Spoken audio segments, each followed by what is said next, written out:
Good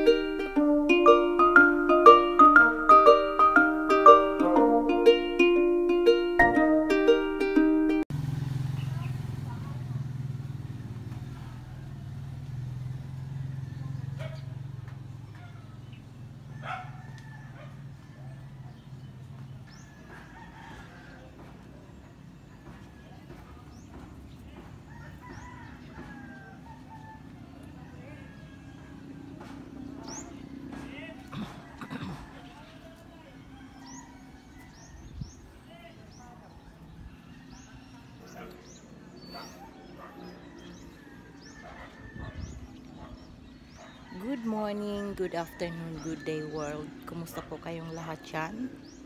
Si Mami Bets again. Today is November 3. Supposedly mamayang mga madaling araw maglalandfall yung typhoon na Tino. Sabi nila medyo malakas daw, pero sana huwag naman. Kaya ngayon, ano pa lang, alas 7 pa lang ng umaga. Mag-aalas 8 ata. Ito yung kalagayan ngayon dito sa amin. Nandito ko sa ate, kaya tingnan mo. Makulimlim na siya. Kanina umulan na siya ng malakas. So, mamayang mga madaling araw ng November 4 ata, or mamayang gabi ng November 3 daw maglalandfall dito sa bandang Giwan, pero kasali kami sa ngayon ay nasa signal number 2 kami, signal number 2. So tinicheck ko lang dito sa ATEC yung mga anong dapat gawin dito. So ayan, medyo kulimlim na yung panahon. Sana naman wag masyadong malakas, parang ano daw to yung path niya, yung path ng Yolanda, yung Haiyan dati, pero yung lakas hindi naman pareho ng Yolanda. Pero hindi lang, naghahanda lang kami sa anumang nangyayari. Sana naman Lord wag masyadong ayan, tingnan nyo, medyo ano na yung doon yung bypass yan bypass road, yung bandayan, bypass road yan. Bandaron, meron bandaron yung Tacloban, yung proper nandun banda. So ayan, pupuntahan ko muna dun yung isang bahay dun, kasi yung mga salamin na nagkataon pa na yung isang apo ko nasa ospital. Tingnan ko muna sila dun, i-check ko. Nandito ako sa bahay ng nanay ko. Sige, update ko na lang kayo mamaya regarding sa bagyong typhoon Tino PH. Hashtag Tino PH 2025. November 3, alas 9 ng umaga, nagsisimula na ang ulan dito sa yung sasakyan namin. Pupunta namin sa doon namin ipapark sa Robinson parking, kasi nag-announce naman na pwedeng libreng parking. Sabi namin para sa Keisha. Nantay ko lang yung driver dahil hindi pa ako pwedeng mag-drive, wala akong license dito for now.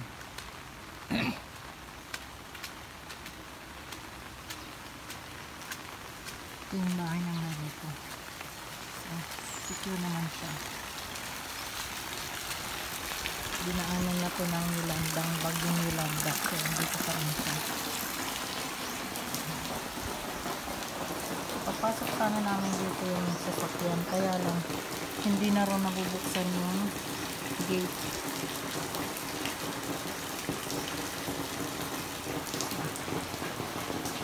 Dadalhin na lang namin sa Robinson parking.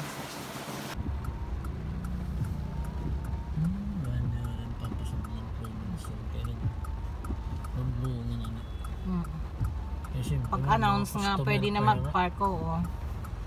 wala yung konti ng mga customer liwat paparkingan. Andito kami, pupunta kami sa Robinson sa free parking dahil may bagyo. Mamayang gabi. So papark namin yung mga sasakyan. Yung sasakyan na pwedeng i-park doon sa parking lot ng parking area ng Robinson North, Tacloban. Pati din sa pati ada Robinson Marasbaras. Kay Bisong. Ito yung papuntang Robinson North. Ayun. Kasi may free parking ng masasakyan dyan. Para lang sa bagyo overnight. Ayan. So ang traffic ayan. Magsin kanina rulaga pa pa na. Kay waray di riyan ginuulat ko yam man kay ano na ko nga makadahira maparked ang traffic. Yun ito. Pero saring Ayun, meron ito paralit kay waray. una ko ni Masaw bumalik pag abroad. Di at mabalik kay Kita na pagka sure.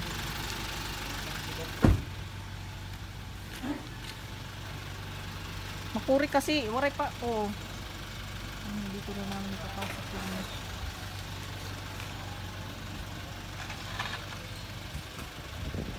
Ano nga didiligid waray nim kita. Rayo sige.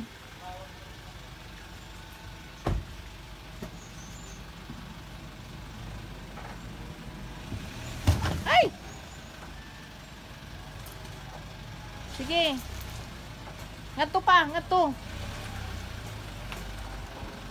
Sige, nahinay la oo. Anay. Anay ha? Oo, masabit. Kita anay. Tindog daw. palusong pa naman ito ani. Dire o, sige. May nakadala ngayon. Nirayo pa kita ngadto Robinson. Okay?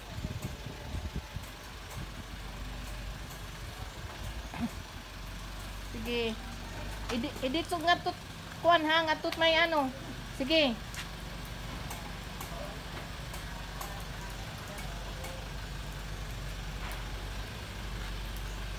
Banti pa? Sige. Sige papa, maano latso nga dito may ano, salamin. Okay, sige okay na. Ang side mirror ba? Kay ba yung mag-agi-agi nila niyan? Masara ito paglala. Aw. Ay, salamat. Ngayon, ikaw di lang ngayon. Ngayon pangatakuan.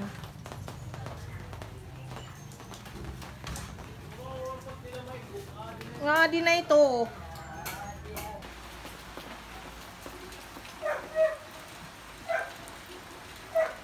As 3 p.m.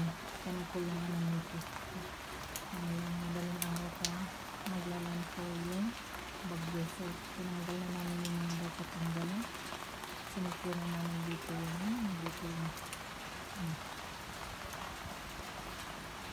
mabinta na naka-ano na siya. Tara na.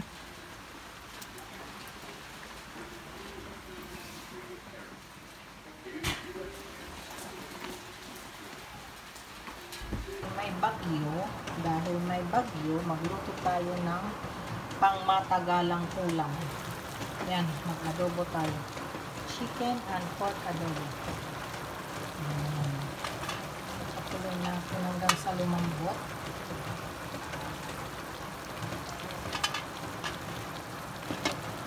Tatagal na pagkain kahit walang. Kailangan magluto na tayo ng maaga kasi mamaya mawawalan ng kuryente. Tapos maglaga tayo ng saging saba. Ito yung mga gulay para for tomorrow. Bumagyo man siya, marami tayong gulay. Meron pa akong natin fresh na gulay doon sa garden na dadaanan namin. Tsaka yung mga sangkap. Ito yung meron pa akong siling labuyo. Siling labuyo, kinuha ko dun sa may siling labuyo. Diyan lang yan. Naka-fresh siya. Tapos yung mga gulay. Halo-halong gulay. pupuntahan namin ng ano lang. Meron pa ako dito mga siling labuyo. Ayan. Kinuha ko sa puno. So, nakahanda na tayo. Meron na tayong sinain. Kain ng maaga kasi mawawalan ng kuryente. As usual. Hindi naman ay pagdami lang. Ilaga ko yan para pag hindi nakatulog, midnight snack. Ayan. Meron tayong mga gulay dito. Just in case. Hindi tayo ulam. Kaya gulay ito fresh from the garden. Ito binili ko sa palengke. Ito fresh from the garden. Ito alam niya. Ewan ko kung alam niyo yun. Yung tangkay ng ano, ng gabi. Nahalo yan. Pwede mo siyang gataan. Pwede mo rin siyang i-ano lang, parang ilagay mo siya. Lunch. Okay. So, at saka yung ating adobo. Ating adobo.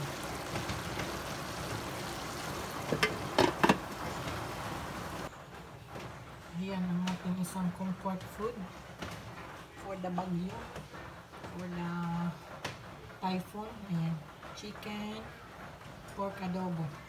Luto na siya. So, yan muna natin lulutuin for today para mamayang gabi yan.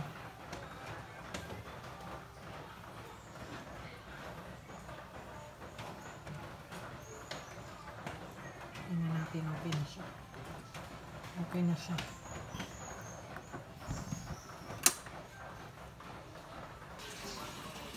Ang evacuation center. Ano na tamang evacuate. Pero kung na-direct plating, na-sala. Yun ito, Ethan, Russell. Hello, hello po ako sa ribbon. Hay nga, Iban, hay ka, Ban. Nawawara, nagbibinuwa pa ko diya, walang tungay niya haro. Ada pa ka mo to? Oh. Hi, man.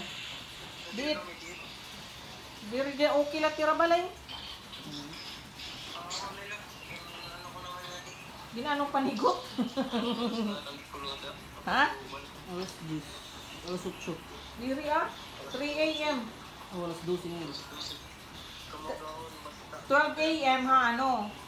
Ha, humunhon. Oo, yan na. Tapos 3 a.m. Didi ha, ano? Dida na, din abuyog. Adira sala. Diyan sila sa sala.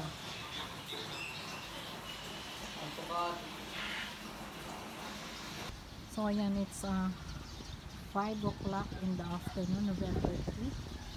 So, possibly, maglalandfall yung bagyo mamayang madaling araw. 12 a.m. November 4 sa Samar. So, ayan yung itsura niya ngayon. Umuulan na talaga at saka madilim na bandaron. Bandaron yung Samar. Bandaron. So, medyo madilim na talaga siya dun. Ayan. So, first landfall dito sa Samar daw. Tapos, pupunta na siya dito sa Leyte. Ayan. Update ko na lang kayo mamaya ulit sa kaganapan ng bagyo. Sana hindi siya marami na nag-evacuate. Yung katabi namin school yan. Marami na yan. Marami nang naka-evacuate yan. Yung malapit sa dagat yung mga bahay nandiyan na sila. So naka-organize na yan. Yung dun hindi naman gano'n yan. Hindi naman, ewan ko sa landslide, hindi naman gano'n.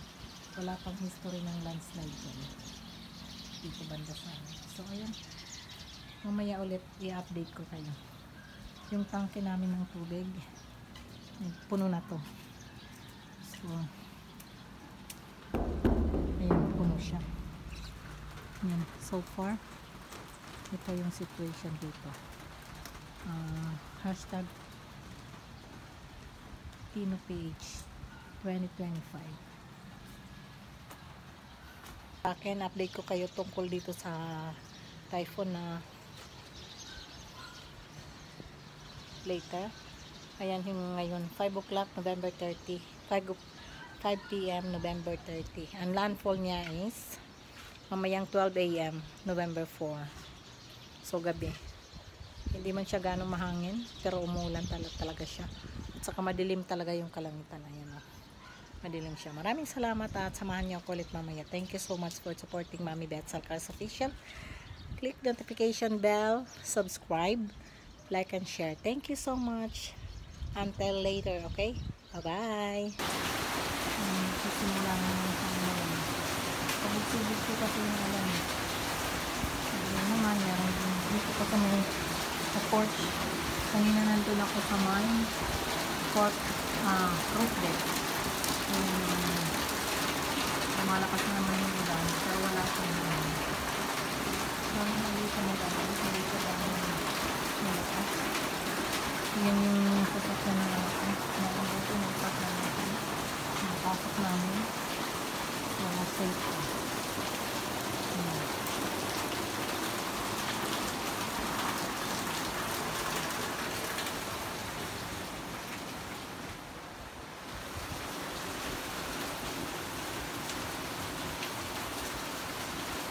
Wala siyang hangin. Ano pa lang. Wala. Pag-subog siya lang. Thank you guys. Later.